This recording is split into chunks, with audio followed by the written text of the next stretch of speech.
কোরআন মাজিদ শিখতে হলে কয়টি কিছু জানতে হবে? এক নম্বরে কি? দুই নম্বরে, তিন নম্বরে, চার নম্বরে, পাঁচ নম্বরে, ছয় নম্বরে, সাত নম্বরে। মাদ অর্থ কি? মাদ কয় প্রকার? কি কি? একালিফ মোট কয় প্রকার? কি কি? মাদ তবাই, মাদ দেবতা, মাদ তিলারি মোট কয় প্রকার? কি কি? মাদ আরজি, মাদ মুনফাসিল। আমরা মাদ আরজি শিখবো।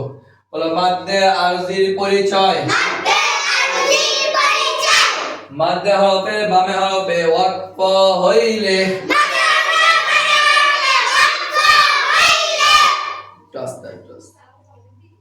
একটু আস্তে পড়ো, বেশি আওয়াজ করে পড়া যাবে না, আবার আস্তে পড়া যাবে না, মিডিয়াম পড়ো, গলার সমস্যা না হয়। বেশি আওয়াজ করে পড়লে গলা কি হবে? সমস্যা হবে, বেশি করে পড়তে পারবে না। বা আস্তে পড়লো, বেশি আস্তে পড়লো আবার উচ্চারণ হবে না, এই জন্য মিডিয়াম পড়তে হবে। বেশি জোরে পড়লে, আওয়াজ করে পড়লে তোমার পাশে যে আছে তার সমস্যা হতে পারে। মিডিয়াম পড়ো। বলো মাদ হরফে বামে হরফে ওয়াকফ হইলে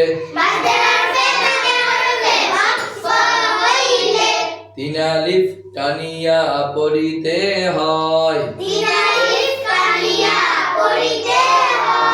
তাকে মাদ্দে আরজি বলে।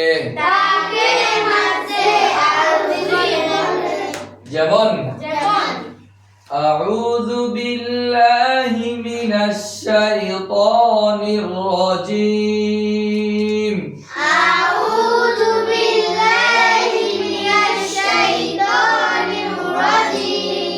এখানে মাদ্দা হলো রাজিম, জিমিয়াদের জি, জেরের বাম পাশে জজমালাইয়া মাদ্দে হরফ। এই মাদ্দে হরফটা বামে হরফ মিমের সাথে ওয়াকফ হয়েছে, থামা হয়েছে। অর্থাৎ মাদ্দে হরফগুলো থামলে কি হয়ে যায়? মাদ্দে আরজি হয়ে যায়। তখন কি করতে হবে? তিন আলিফ টেনে পড়তে হবে। এটার নাম মাদ্দে আরজি। লাস্ট এটার নাম জি, জিমিয়াদের জি, মাদ্দে তবাই। এই তবাইটা যদি কি হয়ে যায়? ওয়াকফ হয়ে যায়, থামার স্থানে হয়, তখন হয়ে যায় তিন আলিফ। এক আলিফটা কি হয়ে যায়? তিন আলিফ, নাম হবে মাদ্দে আরজি হবে। এখানে হলো বিসমিল্লাহির রহমানির রহিম।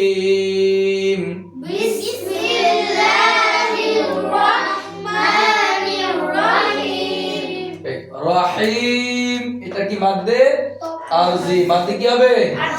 আরজি। এখানে কি করতে হবে? তিন আলিফ টেনে পড়তে হবে। রহিম থামলে হবে তিন আলিফ। হায়াজের হি, জিমিয়াদের জি, হা হু হি।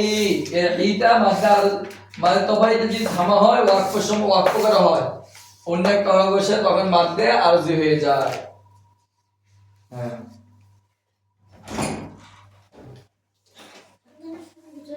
সঞ্জান বসো বসো। তুমি কোথায় তোমার? আচ্ছা, বলো মাদ্দে মুনফাসিলের পরিচয়। মাদ্দে হরফের উপরে ঠিকন চিহ্ন, বামে লম্বা হামজা থাকিলে তিন আলিফ টানিয়া পড়িতে হয়, তাকে মাদ্দে মুনফাসিল বলে। যেমন লা ইলাহা ইল্লাল্লাহ,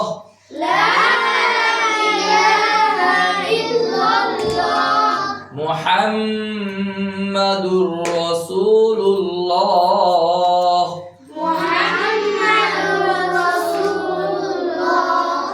লামের উপর কি আছে? চিকন চিহ্ন আছে। কি আছে? হ্যাঁ, তারপর আপনার পরে ইন্না আ'তাইনাকাল কাউসার।